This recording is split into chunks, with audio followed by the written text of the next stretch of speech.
Welcome back to Tech Vibes, and today we're working hands-on with Videocon TV step by step. Place the Videocon TV remote flat on the table and make sure the Videocon TV is powered on. Look at the Videocon TV screen and confirm the Videocon TV is showing a normal home screen. Using your hands, press the menu button on the Videocon TV remote once. Wait a moment and watch the Videocon TV respond without changing any settings yet. Now point the remote directly at the Videocon TV IR sensor from close range. On the Videocon TV remote, press the number sequence slowly and carefully. Each button press should be done firmly while watching the Videocon TV screen. Keep your hands steady to ensure the Videocon TV registers every command. After the final button press, pause and observe the Videocon TV display. If successful, the Videocon TV service menu will appear on screen. Do not rush and keep your hands away from other Videocon TV buttons. This Videocon TV service menu is for diagnostics and advanced settings only. Use the arrow keys gently to move within the Videocon TV service menu. Every movement should be slow so the Videocon TV doesn't change wrong values. Avoid pressing OK unless you clearly understand the Videocon TV option shown. Only view information like model number and firmware on the Videocon TV. Never adjust panel or voltage settings inside the Videocon TV service menu.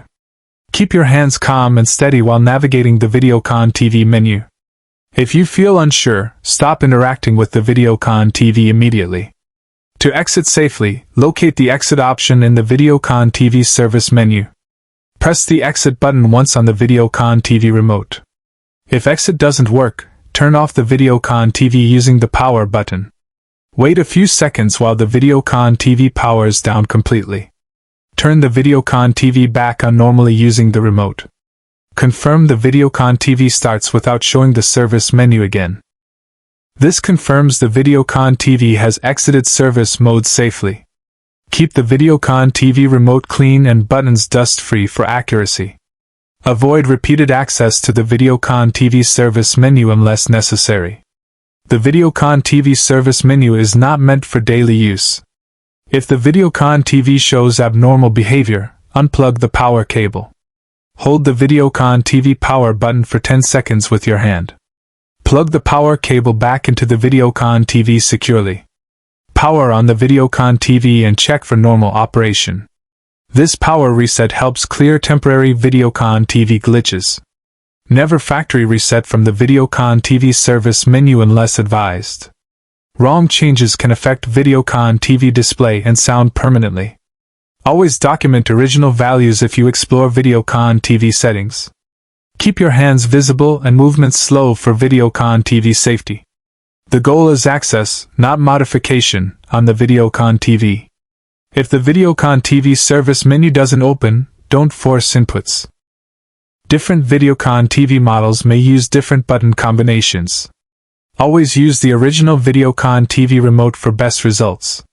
Third-party remotes may fail to open Videocon TV service mode.